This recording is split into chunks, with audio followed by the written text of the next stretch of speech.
listening to all these songs of loss and grief, Mm-hmm.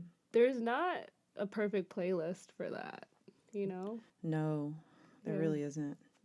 Well, welcome to Imposter Syndrome Survivors Club. Dun-dun-dun-dun-dun.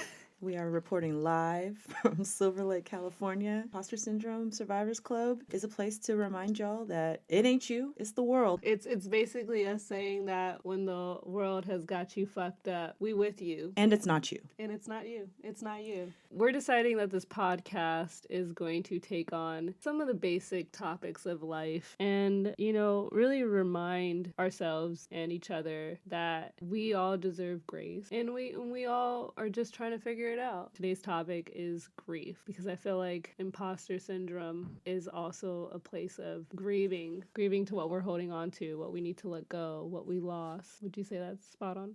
Yeah, I totally agree with you. And I think that's a space of mourning. I was on a YouTube video. It was about how Black love is dead. There was a really beautiful comment, and it kind of talked about love and how love is actually this space of acceptance in the various ways that we rebirth ourselves in our life. Yeah. You know? I just want to go back to the part. Who's saying Black love is dead? This is brother named JD something. Uh-oh. Is his name Rashad? No. Is it a Hotep thing? No, he's actually not Hotepi. It's interesting to see these brothers that are getting hundreds and thousands of YouTube likes because now they're using specific language that was crafted by Black femmes. How do you feel about that? Yeah. Yeah. Yeah, which that's a whole different conversation. Subject. Let's introduce ourselves. Okay. My name is Justice Served, a.k.a. Pastor Juice, a.k.a. Lemon Pepper Stepper number 1. I am feeling angelic. And I'm feeling fulfilled. Is that a fulfilled? Is that like adjective-ish? Yeah. Fulfilled, yeah. That's dope. And sad. Yeah. Okay. Yeah. Thank you for and sharing. My pronouns are he, him, and bitch ass nigga. I can't with you.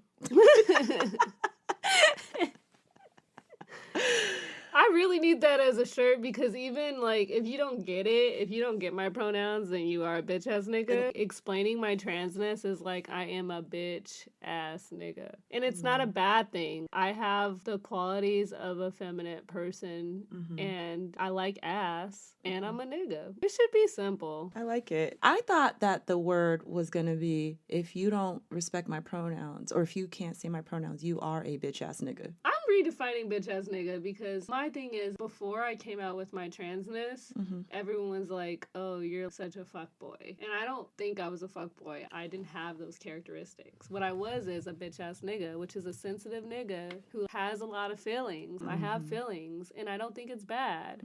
So instead of saying I'm a fuckboy, I'm like, you know what? I'm a bitch-ass nigga. I cry. I feel. I am vulnerable, and I love hard, and that's okay. Shout out to Drake. Sorry, that's not a bitch-ass nigga. That is a fuckboy. He's not a part of our new group, by the way. All right. How about you? Introduce yourself. All right, for sure. My name is Amelian Kashiro Hamilton, a.k.a. A Million Like $1 Million.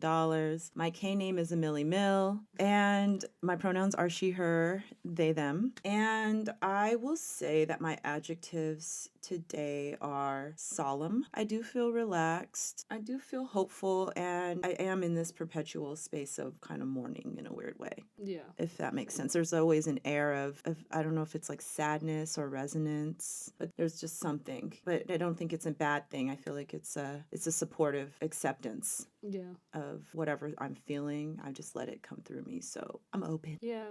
I feel open. I'm definitely grieving. Yeah, I've been grieving for the past, if we're going to talk about Survivors Club, I feel like I've been grieving since 2019 for sure.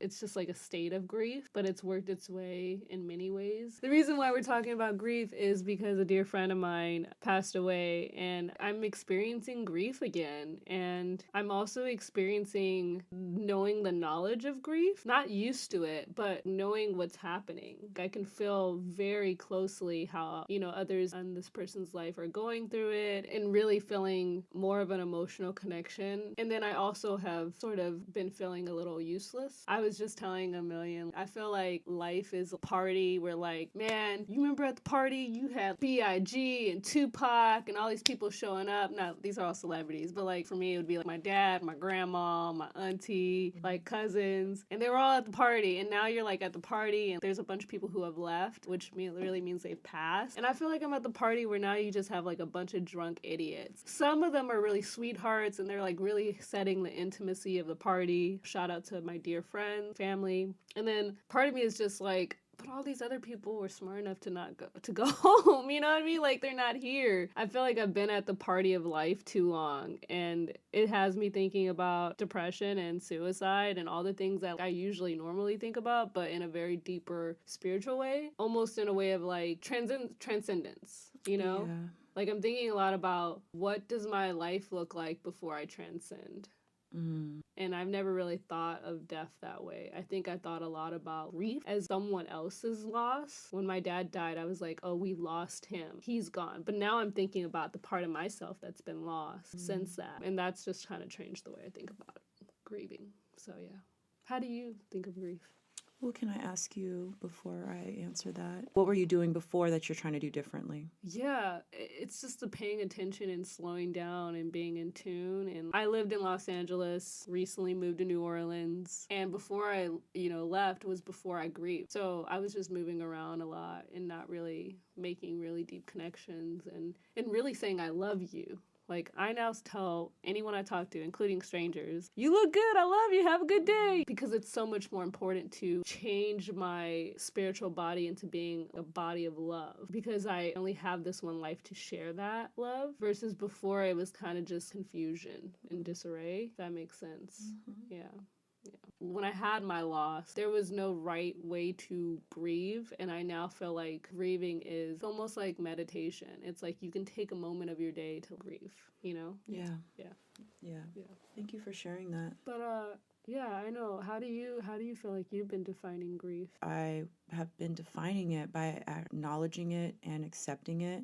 And then when I had actual spaces of actual loss, not to say that I hadn't experienced loss growing up, but I had not really even been to a real funeral until I was in my 20s. Even my grandfather's funeral I didn't go to. It was in Louisiana and I was in Vegas. And that was really the first time I experienced loss. It was my grandfather, and I never knew my grandparents who passed away on a real personal level. So catching up to that, even visiting Japan in 2019 and visiting their graves was like, oh, there's this thing that I had never had a chance to do but had lingered inside of me when I was in Tokyo, and I finally met them in the spirit. I didn't meet them. My grandmother when I was very little, but even with my identity and my job and just being able to feel how much is shifting and changing, I've just come to relationship with it as something that is eternal. And I think it's helped me cope with suicide, because I did have like suicidal ideations, specifically in my 30s, and my life really changed. And like you said, you bringing up that space for yourself was, I think, spirit and the world saying, hey, it's time for you to pay attention to this.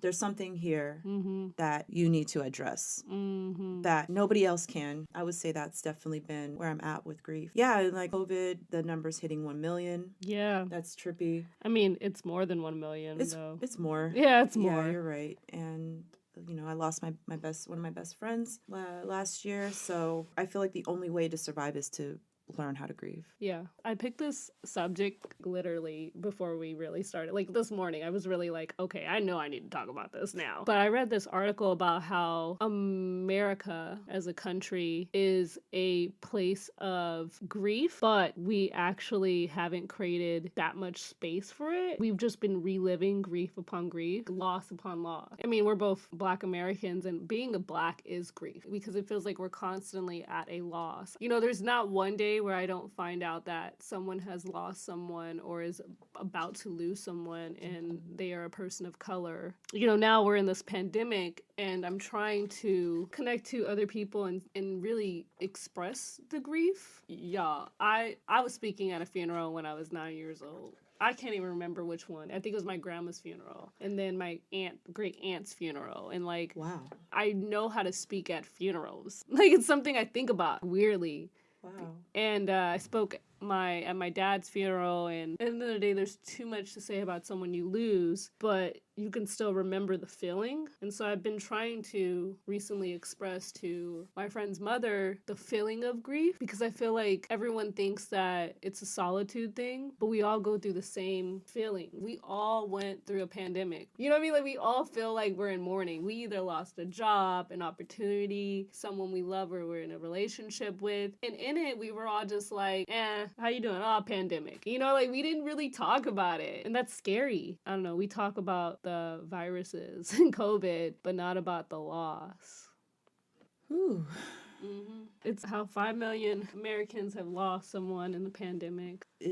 Stating America as a site for grief. Yeah. All of the things that come out of this nation that are so nefarious, and I can't not see how many people and how many ways people are grieving and hurting in this country, especially with our displaced family members, people who are medicating themselves in whatever way. Yeah. Not to even judge, but everyone is medicating themselves in so many ways. It's interesting to see the avoidance or projection of judging the way others grieve. Ooh, damn.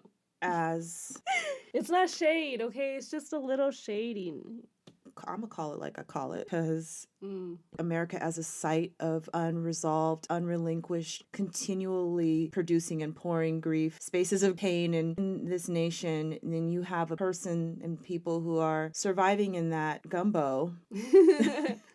And the way people are doing it, it's like to each his own. Yeah. But simultaneously, there are so many people who have something to say about the way others are doing it, when Facts. That maybe is what is being more and more revealed to us, and something that we should all address within ourselves. And I definitely know that I am, you know, even in my own relationship to that space I told you about, where I was like, dang, I've been grieving my whole life. Because, yeah, I mean, I started drinking when I was 12 years old. Yeah. I'm 38. I've been sober for a year and a half now, probably a year and 8 months from alcohol. But I do take other things. I have been on Wellbutrin. I'm on Ritalin currently, just been recently diagnosed as somebody who has ADHD, not knowing that I had that challenge in my life. But I can see the difference in when I take the medicine, that it is helping with certain spaces. It's making me feel a little more kinder to myself. And whatever I've been doing has been some sort of a chemical engagement that clearly is filling some sort of thing inside of me that I'm using to cope and mechanize. And I think that as human beings, medicine is around for a reason. Yeah, you know, like we are all created in a specific way, and the God and the earth and, you know, Gaia makes these things for us to... No, I'm on your point. I'm just agreeing. I'm more just kind of like, there's levels of it, you know?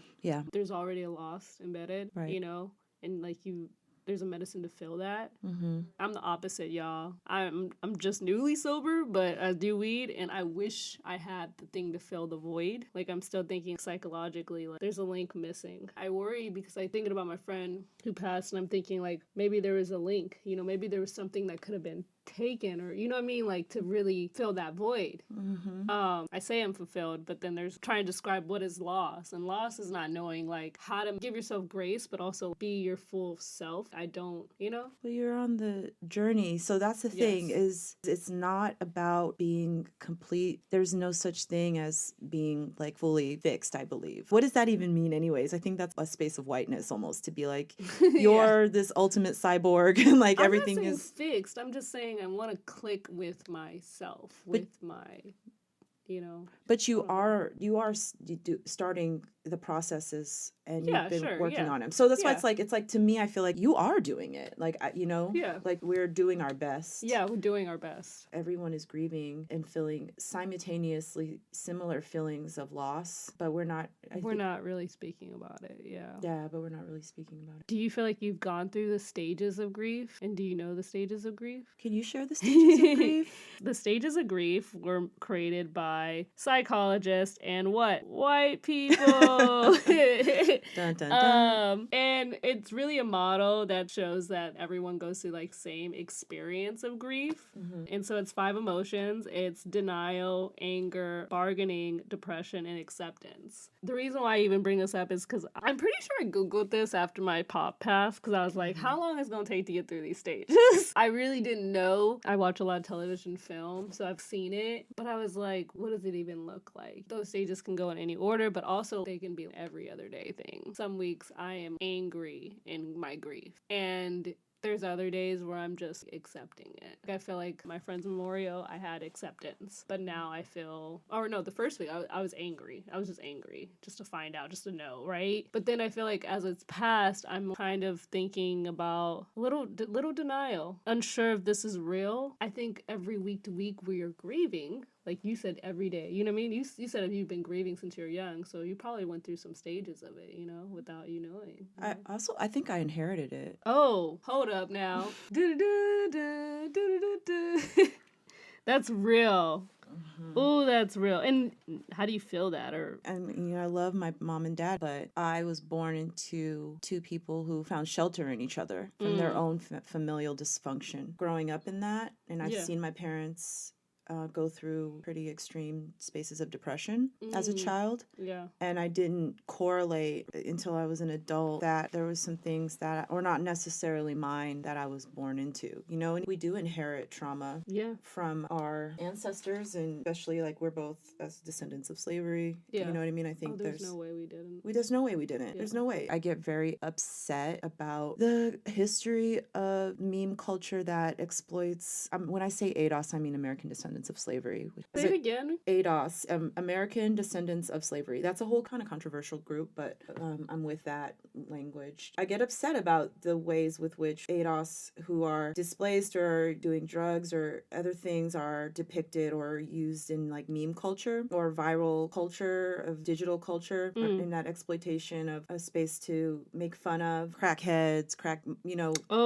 language, tweakers, all that, because I'm like, these are people who are mourning, you know, and grieving, and a lot of the telltale of why we need spaces of care, right? And access and abilities to put language to what we're dealing with. I mean, I was thinking in my head that language is used a lot when it comes to popular culture of Black men and emotions, too. Again, me being called bitch-ass nigga. You know, like, crying and having emotions means it shows weakness. Give an example is Michael Jordan and his cry face. Yes. How did that become something we just make fun of? Like, you know? Or like Kanye and what he's going through, which is still a result, no matter what you say, of his mother passing. And Tyrese, when he had his breakdown, which was actually due to he like took some meds and then didn't take them, and then he had a break. There is that mentality. I'm gonna be honest, African Americans, we're denouncing someone's grief in that way with humor, and I think that comes from a place of saying humor is supposed to make us all feel better. It's kind of like medicine. It numbs, but it doesn't work. When someone is going through any stage of grief or anything, like, it's just so heavy for me. This is not a joke. Nick Cannon had like 8 kids or something by multiple women. You've heard of this, right? But he recently just lost a child, a baby, and he went on like a whole post and he shared it emotionally. And then a month later, people were like, "Oh my God, I can't believe he's having another kid." And I'm like, man, he did just lose a child. Like, you know what I mean? Like, it's weird. How do you go from a month before being like, "Oh, that's sad," to like, but he shouldn't be having more kids? I don't know. I found that weird. The fact that people were so involved like that, it's just odd. It's like we're telling people how they should live their lives, but also how long they should grieve, when they should heal. Personally, what's got me fucked up about the world is we're okay with ignoring that people are not okay and just saying they're not okay. We're not supposed to tell people when they're not okay. It's not our job. Internally, God and ourselves is supposed to say when we're not okay. If we're in a culture where we're seeing people and we're like, oh, they're not okay or they're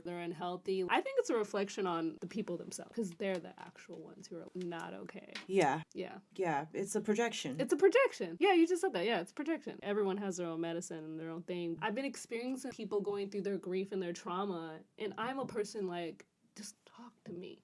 But a lot of people are like, well, that's a bond, and I don't want to bond in that. And I'm like, you're not bonding. You're being vulnerable. Like, tell me how this is affecting you. Don't just drop bombs on me. Yeah. If you think about the whole staging of grief, feeling like we're not going through it together, to do it alone, to be strong. That's the white man shit, you know? That's the white man. That's the whiteness. Shit. I think that's why we're having a hard time, is that application. We've been conditioned to be individualistic. And that is, I think, a result of all the whiteness. I'm working and divorcing myself from that space every day as my form of healing space for me, and actually just the space of the most resonance and liberation, because all of that is created to keep us not in community with one another. Yeah. And how they keep us controlled and keep their power Yeah. structures to keep us not in community or transparent or vulnerable. Yeah. All of those spaces that you're talking about with transparency and vulnerability are the connecting factors. And then someone's like, I don't want to connect to you. I just want to punish you for not reading my mind. And I'm like, what? How does that even work? You know, and I'm learning that too with myself. I have to be very vocal about what I am in need of. We talked about that because we had our own thing with that, where I had to tell, I had a whole breakdown. I was crying and I was feeling so insecure about my capacity for finances and business. And I'm learning how to be a better person in that space. But I had to really come to justice and even in community with my mom and dad and just like be like, hey, like I need help. Didn't you like feel better afterwards? Oh my, that's like the point. That's the whole point. Just do it. How many people are like, oh my God, they have all these internal issues and and then they don't say anything. You just gotta be nice and connect. If you're just nice and you connect with someone, or you're just vulnerable and you say, okay, this is how I feel, you're not automatically gonna be hit with the wall or the no or the rejection. One thing that grief has led me to believe is God is always, always in the corner of what you're trying to fight. I don't know if I lacked a certain vulnerability before my pops passed, but I for sure feel like I'm more vulnerable. I mean, like, y'all, I'm a baby. I'm a child. I just want to hug. I'm a puppy. I want to love and pet. I don't care who you are. And as someone who's been thinking about God and how God works in these most mysterious ways, I've been thinking about excess. Grief reminds you of how much you have and how much you have in excess, and like how you can give it away. You can give stuff away. I think about that constantly now because transcendence, my body and my spirit is just like a vessel. Amelian's been trying to teach me about minimalism for like the longest, but it finally occurred to me that the best way to deal with healing and grief is to give, and to give whatever you don't need, whatever you're just parting with, because that's the best way to clear your mind and clear your soul. You just gave me some clothes and I'm like, all right, I'm gonna have to go home and give some clothes away. I'm figuring out that the best way to connect is also to give word, give spirit, give love. I'm gonna take on a pastor who told me make deposits, y'all. That's the best way to work in grief. We live in a world where we're just making withdrawals from people's energy and pocketbooks. We're not holding people and making deposits and making sure they're all right. And I kind of want to be like an annoyed person to say that everyone I know should know they're loved, should know that I'm there, should know that I care, because that's a deposit. It doesn't matter if it comes back, but it does come back. Oh, yeah. It does come back. You've made a couple deposits in my life. So have you. Thanks. And we've been supporting each other's grief. I mean, I think so. I think we really connected when you were deep in it. Dude. Y'all, ain't nobody I connected with. For real, for real. There was like, maybe on account of hands, 2 people I could say now I truly connected with. Amelian came into my crevices in my heart and popped up and sat down and made themselves home. And I can't kick them out now. You know, I got rent control. Yeah, you have rent control. You do have rent control. They don't tell you that when you're going through grief, you're mostly alone and it's mostly quiet. It's just a deep place. It's a really deep place. Everything feels muted and out of reach. If you guys know camera lenses, but like you zoom in and it's foggy, that's how it feels when you're in it. And sometimes it still feels like that. And I feel like there's only a particular people who could give me a call and just like take me out of it. I feel muted right now. I feel out of whack. Not like with myself. Oh God, y'all. I'm selfish. I'm feeling good about justice and God. And I love to see it. Here for it. But about this world, yo? Is the world grieving? Are we losing it? Are we losing our touch? I think we're gaining it. We were out of it. Hold up. Talk about, you're not an Afro-pessimist. I'm an Afro-Optimist. That's an Afro-Optimist. Ding, ding. Actually, let's coin that. Write that down. Yeah, we need to write those things down. Where's my sticky notes? Because it's true. She loves a Post-it. Yeah. You know what? I'm going to say that. I will renege. I don't know if is that appropriate word? Renege on Afro-pessimism. And I will counter that with Afro-Optimism. Yeah. It's the future. I want to say why I say that's optimism. And I think it's the only way I've even been able to cope. We are having all these breakdowns and things are shifting and changing, but it's for the better. You have to have reconstruction. It's not a pretty place. It's not a nice place. It's not breakdowns, it's breakthroughs. It's breakthroughs, yeah. If you think about it, Black History Month is really just a month to grieve over the loss and the gain, but the loss of these Black folks, leaders, you know, people in our lives who have created the culture, pushed the history, and then also a whole month that's dedicated to our brilliance, our excellence, our magic. And at the same time, it's grieving because there are people who are in the midst of losing their places, their job. And they are Black and brown people. If you're white or Black, if you're a human being, you know, assist in another person's grieving. Can y'all just take the rest of the year and do something? Just do something. Just do something. Deposits. With deposits. Make deposits. Stop doing the withdrawal culture. I think whiteness is withdrawal culture. I think whiteness can live in everybody. I don't think it's not whites. Ooh. I want to really push that. It's not about your skin. It's about your mind and how you transact in the world. And I'm divorcing myself from Black her story, his story, like just the Black month in general, because I think so all the same people who also killed everybody and is still continuing to kill Black people are people who designated this little container space to say, hey, you guys get the shortest month of the year to celebrate your Blackness. Yeah. And I want to say no, especially when you think about all the contributions to the luxuries of society, everything. Who's the person who pointed out the shortest month? Whitney and Bobby. Okay, it's February. It's Black History Month. What does that mean to you guys? Excuse me? Black History Month. We need a longer month. Black History Month? We need the whole year. We need a longer month. Black History Year. How about Black History Year for 1 year? Yeah. Out of every 2 years.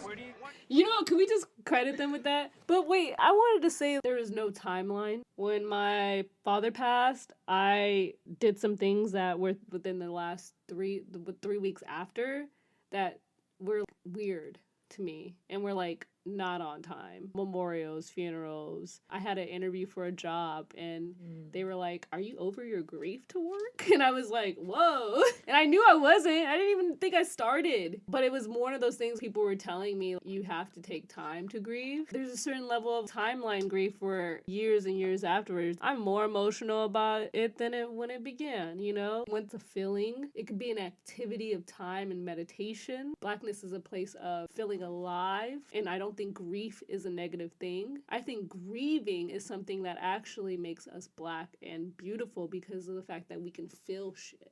Mm-hmm. You know, like we've been able to do magnificent things with our grief. I mean, all these white people are so jealous because we take our grief, facts, and we know how to flip make magic. We know how to flip it. We remember people. We honor people. You know, we don't forget them. They can't let us forget them. I often think how empowering it is that like people like Malcolm and Martin and Harriet and oh my God, we can name a bunch of them. But like Sojourner, you know, James Baldwin, Ella Baker, Ella Fitzgerald, anyone who's had a energy in this earth and is not physically here is running hurricanes and laps around us to push their energy forward. You know, like I'm accepting death. I'm accepting grief because I know that when I'm gone, y'all, I'm gonna be naked. My spirit gonna be naked running laps around y'all, being like, what's good? What you doing? You're not done. No. You're not done when you're not here. No,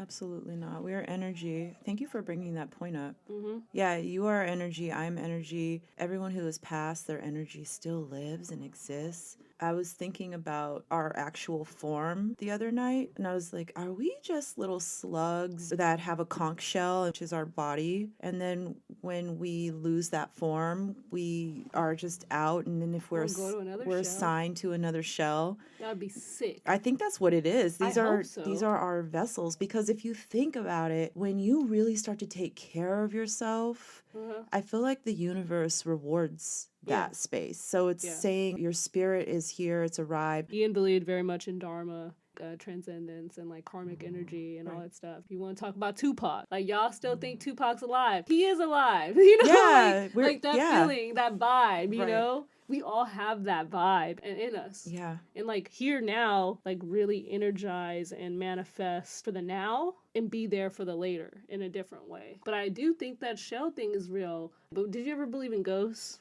Like, of course I do. I've seen them. I've had so many paranormal experiences. We used to all think ghosts are haunting us and in the movies, but we are literally spirits within body pre-ghost. And it's cool to really know, like, I know y'all can't tell me otherwise, that I'm not going to be a ghost, that I'm not going to be here. You know what I mean? Like, right. I'm going to be all up in it. And now I just take my blessings. I can fully accept the losses that have already happened, the losses that will come. I feel it, but I accept it because I know that everyone meets again and there's a cycle. Yeah. You believe that? Oh, of course. I'm coming out the paranormal closet with this one. I completely believe it. I've seen it psychically. I've had too many experiences. How do you connect to the spirits? I talk to them. Yeah. I speak out loud. And I keep up my spiritual practice, which I noticed actually when my life was in chaos, I didn't have one. And establishing that has saved my life in the smallest way. Yeah. I do have an altar, burn white candles. Like, you know, when you get that feeling where you feel like you just need to text somebody? Yeah. It's like that, you know? Yep. Where I'm I feel like I need to text my ancestors and text my spirit guides and check in and meditate and pray. And I have a spiritual folder. You got a spiritual folder? Of course you do. Amelian's got folders and documents. I think Amelian should have their own book. I'm working on it. I think it's a book of like little makeshift solutions. You know, like physical, spiritual. Where do emotional lapses and tears really come from? Like it's a connection in the brain, but it's so connected to like the feelings that can't be explained. And sometimes I really do feel like someone's spiritual body is in my body or near my body. And it's like they're depositing me to say that I'm here, you know? So I think being able to cry and be vulnerable is you're meeting up with someone right now. This is very vulnerable. Sometimes I'll sit on my pop's grave and I'll have a notebook and I'll close my eyes and I'll just write random words. This is not even a joke, y'all. I closed my eyes and I wasn't thinking. Just would sit there. Sometimes the pen wouldn't move, sometimes it would move, and I just started drawing. And I remember I like wrote down a sentence, maybe like less. It was like 5 words, and opened my eyes. I really didn't know what I wrote. And then I wrote, and it was, I want you to do good, be okay. Dead ass. Wow. Dead ass. It was like that. And I felt. Ooh, I got chills. I know. I felt so crazy. And actually, like, you know, there's so many of those weird moments. That's like one of them, y'all. Like, am I allowed to tell the big one? I do want you to say it. Yes. But I want to say that what you're doing, there's a term for that, spiritual channeling. And oh, yeah. Like, we're divorced from who we are as a person. Like, we aren't even speaking our original language. Yeah. So we're getting words, we're picking up a lot of information, but what you're sharing right now is really important. Higher level, too, I think, because I think there's practice to it, right? There's practice, and also I think there has to be allowance because there's a lot of fear there. People are scared of ghosts. They're scared of what they don't understand. They're scared of the paranormal. Whereas, like, if you actually surrender, it will help you travel through grief. Yes, Are you going to share the big one? Yeah, no, I will. I will. I first want to say something. If you're Black or brown, there is a simple practice to like connect with ancestors that someone parted to me, which is, and this is the reason why I take baths, by the way. My friend told me it's the rarest times where your body is rested, so your spirit is enhanced in water, like we all are. And if you think of the womb, kind of makes some sense. Spiritual baths are it. That's the time when I think the most about what I need to do for my day, my life and loss. I come out of it feeling heightened. My big spiritual moment, this is the moment that I think is the most defining. Like, I want it to be written. This is the moment that made me realize that God is a thing. Trans Black God. Yeah, trans Black God. God is not a he or God, a she. Whatever you are, we just know you ain't white Jesus. This is the moment where I was like, God is real. There is an afterlife. Basically, all the things of like wondering, like, are aliens real? All the things that are paranormal just came true to me, and I will never deny it ever again. My father was transcending, and we were like, he was like in the hospital. I was at a bar at a restaurant across the street from the hospital. You know, it was moments away from like that big pulling of the plug moment, and there are people in the room. I wasn't in the room. I decided I'm gonna go get a drink. And so I had a cup of rum and I sat at the bar. And this is moments from it. And I went to the bathroom and I was really emotional. I wasn't like crying, but I was like, you could feel the emotions without the tears, y'all. And y'all know that feeling. It's like when your mama beat your ass and you like, you know, but you can't cry. That was that moment. So I went to the bathroom and I peed, came out of it. And I swear to y'all, I like felt like huge heaviness that made me faint. And like, this is like background, I was the type to pass out all the time during school and everything. I felt a certain heaviness that felt like I was gonna faint. And I walked out of the bathroom and outside the restaurant, literally just ran out. I was outside the bathroom with this heaviness and it made me sit down. It literally put me on the ground on the corner of like Beverly Hills. And it was so heavy that I just started pouring out and crying and crying and crying and crying. Everything was gone. You couldn't tell me what was going on that time. It was like when a big ass person just hugs you. I mean, I was like in a fetal sort of position. It cleared. It was like really heavy, and I could feel the warmness, like more than the sun on me, because it was like gray, and I could feel the warmness. Randomly, my homie Eric had just been driving by, and he saw me on the floor. But anyways, I was in that moment. I was coming up, and it felt like I was coming up for air, and I could feel warm breath on me. I could feel a body on me. It was odd. He pulled his car up, and I looked at him, and I was like, "What are you doing here?" And I looked at my phone, y'all, and it was like someone telling me like he's gone. Wow. Like we did it. In that moment, I just knew. I had already had a little spoken word with my pop in Transcendence, but feeling that physical, spiritual energy. And by the way, that feeling has happened at the most random time since then. It's not been that heavy, because I think that nigga was like, all right, that's a lot of love. We gotta give you the biggest hug, you know? I've had moments of spurts of sobs, of warmness, and I can't explain it. I felt on a different level than most people because I can tell people haven't gone through that. I have a dear friend of mine who lost their mother. They were telling me they kind of had similar things with them, but like their body, like even their language, the way they feels different. Do you know? Mm-hmm. I know I'm not wishing that upon anyone, but I think it's a different level of like how I live my life now, you know? So yeah. Wow, I got so many chills during your story. It is chill. Thank you for sharing that. Of course. It's really beautiful. Yeah. And touching to share that you experienced that energy. Well, you had a dream about your dear friend. I did. Mm-hmm. Yeah. I could share that. Well, only for comfort. I really just share that to say that we're all worth possessing that spiritual energy. We are, and I think we should realize that our loved ones possess that. Mm-hmm. And that the people who go to the other side, they have that power. Mm-hmm. They will touch you. Yeah. Like, they will reach you. Yeah. Don't worry about that. Just keep your channel and yourself open so that you can receive. Facts. That's one of the bigger messages I got from my best friend Ginger passing. Mm-hmm. It's like, dang, I want to be more open so that I can receive her whenever she decides to come to see me or visit me in whatever ways. Yeah. Which I know she has. Yeah. Like, I'll feel it. I'll just be like, I know Ginger's here. She came in my dream visiting you, New Orleans. Mm-hmm. This trek voyage I did last year was more about like visiting like familial sites and connecting with people who I love and that familiarity. So since I was in Louisiana, my dad's side is from Monroe and Ruston. I want to go up there, by the way. Yeah, let's go. Yeah. Let's go. Mm-hmm. So the night before I went, I had a dream about her, and it was trippy. I saw her at this table, and she looked like she would have if we were in her Harlem apartment talking at her countertop. Her hair was straightened out. She had a gray sweatshirt on, and she was just sitting there, and it was a very resonant conversation. She was really straight-faced. She was one of the most straightest, realest, rawest people I've ever met in my life. And I could feel that. Mm-hmm. I remember leaving that, and I was like, whoa. So when I was driving, I called him. I like shared what had been told to me. It was like tripping him out because it was something that nobody would have known. But when we had that discussion, We had another follow-up call, but he was like, the feeling has lessened.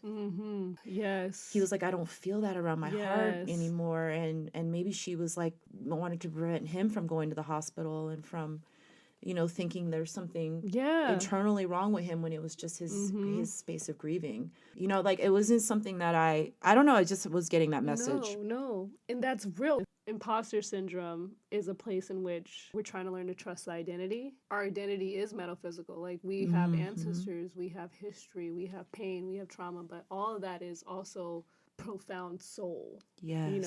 And like trusting our soul and the connection, right? It's another channel. Yeah, it's another channel. I think about how many people have a heaviness in their heart. Personally, I know people in my family who have the heaviness. I don't have the right words sometimes, but I can feel it. What do you look forward to as you move through your grief? I look forward to a world where we are more in our freest selves. I think that's really a big part of people connecting into who they truly are in their purpose and being able to be in community with that space of resonance. Like not the imposter, not the representative, not a performance artist. True form. And what does community in the future look like when the more of us are in true form? World peace. Peace.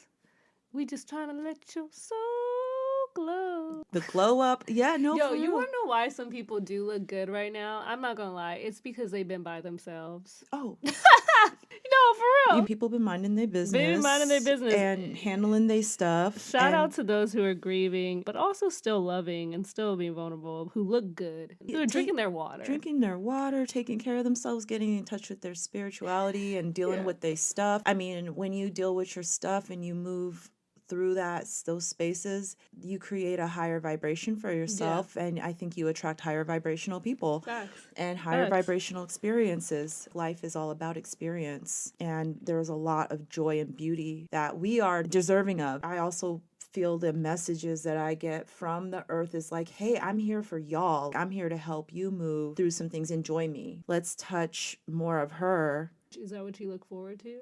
Is being more in touch? Being way more in touch with nature. And you said you want to be more Japanese. Yeah, I'm gonna get more in touch with my Japanese side. I'm definitely could never not get more in touch with my Black side, but there is a space culturally that I think, and especially in Eastern cultures, where nature is. Y'all gonna see me and Amelian in Japan, traversing countryside Japan. I would love to do that with you. Let's do it. Wait, hold up. You heard it here now at 3:00 p.m. Pacific time, and we are going to plan a trip where we traverse and backpack around Japan. Meditate and be quiet. I've never met a Black person who didn't like Japan. There's a bunch of Black people who are like, Japan's a spot. You talked about nature and how we're involved. It has to do a lot with Asian and Eastern cultures. And Black folks, too, because we have a agrarian culture. Farmers, growers, Black Hobbit life. Shout out to Black Hobbit life. When all things have gone confusing, just remember Black Hobbit life. Take a walk, take a run, touch the sun. Feet in the earth. Water. I don't understand how people can go through their whole lives and not be in earth. Yeah, I look forward through grief in a couple ways. One, I want to spiritually invest in that realm more. I really want to get in touch with my manifestive and intentional side. I want to channel more. I'm a writer, but I feel like I haven't been believing in my art and channeling it. So I want to spiral, as Amelian likes to say, more. And I want to talk to my spirit guides more. Oh, I love that. Yeah. Forward to cross my fingers. Everyone has like career goals and all that stuff. And I really look forward to feeling purposeful and to strengthening my purpose. My biggest challenge right now is to believe I have one. And to really just dive in it. Just be like, yeah, I got it. I got this. Yes. I haven't given myself much grace to feel like I have a purpose. Only within the beginning of the new year have I been like, you have a purpose, Justice. And I think I've just been forgetting. I've been looking for it. And I already had it. God already gave me a purpose. It's already here. It's already here. Oh, it's on the stove. It's cooking. It's cooking. Everybody remember that. You don't know where you're going to be in 5 years. Yeah, but it's on the stove. It's on the stove. Yeah. It's on a sim. It's on a simmer. It's prepped. My grandma always tells me, when you're really ready, just know, cut the stove on. I like that. Yeah. Cut the stove on. Because it's cooking. It's cooking. That's the idea, though. Even in your darkest moments, just know the stove is cut on. It's on a high heat, but it will pass. Yeah. I really love what you had to say about that, because that is already purposeful. Whether you can see where you're going to be at exactly or what it is going to unfold to, it's already unfolding. It's a really hard time out there for people, but just know that there's a really big lesson in that space, and it's a challenging space to get through, but when you're on the other side of it, man, I'm telling you, there's some beauty waiting for you. There's beauty in the foggy and there's beauty in the clear. Yeah. An element I would suggest in terms of grief, I think, is water. Be like water, to maybe like think about that element when you're in that space of that thickness or that fog. I want to read this quote. Is that cool? Please do. My friend Billy. Shout out to Billy. What up, Billy? Billy's dope. But he's also helped support sisters. He did the logo design. Billy has been doing I Ching. What's that? I Ching is a very ancient art form that comes from China. It's a spiritual channeling where you use coins, or you can use certain sticks. You shake the coins and you ask a question. He pulls the coins and you get certain numbers, and then you look up what they mean. Mm-hmm. I've had I Ching done on me twice. Actually, both by designers who have supported sisters. Oh, nice. Deborah, who did the Mount Reparations mural, did a beautiful I Ching session with me. And then Billy, who designed our logo, he did I Ching for me the other night. And it was really trippy because Billy and I had just caught up after not talking for a really long time. Mm-hmm. And he was like, I've been doing I Ching. You want me to do I Ching on you? And I was like, hell yeah. So I had a question about fear. Number 29 came up, which is precipice, water. I'm always talking about water. This woman. Love person talking about water. Has so much water in them. So much water. Mm-hmm. Drowning. Fear of water I've faced. I have a YouTube video coming out about that. But so I want to read this like section because it talks about danger. And I think grieving and fear are definitely correlated to maybe an idea or a projection of danger. Yeah, absolutely. Through repetition of danger, we grow accustomed to it. Water sets the example for the right conduct under such circumstances. It flows on and merely fills up all the places through which it flows. It does not shrink from any dangerous spot, nor any plunge, and nothing can make it lose its own essential nature. It remains true to itself under all conditions. Thus, likewise, if one is sincere when confronted with difficulties, the heart can penetrate the meaning of the situation. And once we have gained inner mastery of a problem, it will come about naturally that the action we take will succeed. In danger, all that counts is really carrying out all that has to be done, thoroughness, and going forward, in order to not perish through tarrying in the danger.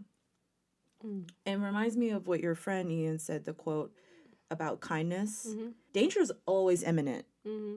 That we're humans, we're always going to be in some form of danger, which is why we have to engage in fear, right? And why grieving is almost like the body releasing that space. That I just love that if you are sincere and true, it is really the key, surviving and not drowning in all of that is around us. So just remembering that space of kindness and compassion and trueness and realness, you know? That's really nice. Yeah. That weirdly reminded me of a moment I actually had with him, like some of that quote, which is weird. Whoa, that's trippy. Yeah. Well, mostly because I just think of, you know when you guys are at the party, the party of life, full of people, and you're trying to get through the crowd, and someone takes you by the arm or holds your hand and pulls you through it. That feeling, that was Ian. And he was like, we're just going to get through this. And you're trying to get to the VIP area? Or you're trying to get outside for a smoke? That's the party of life, and we all need one of those. Yes. Someone to, like, pull us through the danger. Mm-hmm. Spirits do that. Physical people on this earth do that. That's a really great quote for me, realizing, like, we're all have someone who's taking our hand or who's holding us through the crowd. The deposit. Mm-hmm. Facts. So go grab somebody's hand. Yeah, so go grab. And I'm also going to take Ian's quote and keep saying it because I feel like it's one of my favorite ones. Yeah, so manifest, little manifestors. Manifest, little manifestors. Yeah, we got this. Thank you for picking this topic. I feel weight has lifted. How do you feel? I feel great. That's great. Yeah. Thank you for listening to Imposter Syndrome Survivors Club. Where the world has got you fucked up. But we're here to remind you, it's not you. Not you. It's the world.